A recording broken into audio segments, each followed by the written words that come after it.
యెహోవా పంపని ప్రవక్తలు, వీళ్ళని ఏమంటది బైబిల్?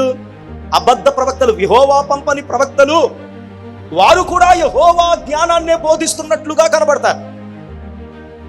విన్నారా? వాళ్ళు ఇప్పుడు కాదు, ఆది నుంచి కూడా, క్రీస్తు ఉన్నప్పటి నుంచి కూడా ఉన్నారు.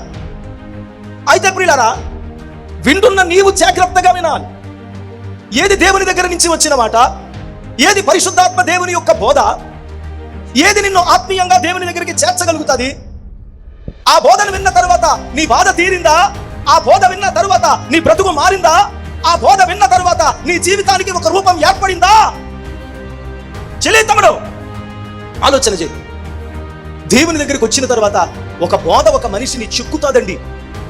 శిల్పి చేతిలోకి వెళ్ళిన తర్వాత శిల్పం ఎలాగవుతుందో, దేవుని సంఘములోనికి వచ్చి కూర్చున్న తరువాత, దేవుని బోధలోనికి వచ్చి కూర్చున్న తరువాత మన ఆధ్యాత్మిక భక్తి జీవితాలకు ఒక రూపం ఏర్పడుతుంది.